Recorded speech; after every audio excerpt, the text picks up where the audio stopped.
Setelah berhenti mengikuti Instagram Amanda Manopo, Arya Saloka dan Putri N curhat.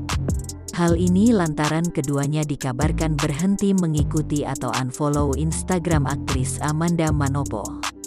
Pemeran Aldebaran dalam Ikatan Cinta itu memang berhenti mengikuti. Kendati demikian, akun Instagram sang istri @putrianes saloka masih mengikuti Amanda Manopo. Dan sebelumnya sempat dikabarkan bahwa Putri N berhenti mengikuti mantan Billy Syahputra itu.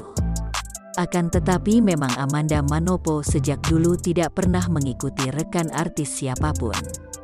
Kondisi ini kemudian dicurahkan oleh Putri N dalam Instagram Story, Minggu tanggal 19 April tahun 2021.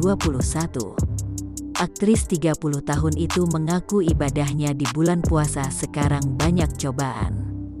Dikarenakan banyak pihak yang justru menyampaikan doa-doa buruk untuknya. Ibadah di bulan Ramadan kali ini masalah. Yang doain jelek-jelek banyak banget error yang disalahin gue, tulis Putri N. Tak sampai di situ, Arya Saloka turut mencurahkan isi hatinya di Instagram Story. Apa gunanya mata jika kau menilai seseorang hanya dengan menggunakan telinga, ujar Arya Saloka.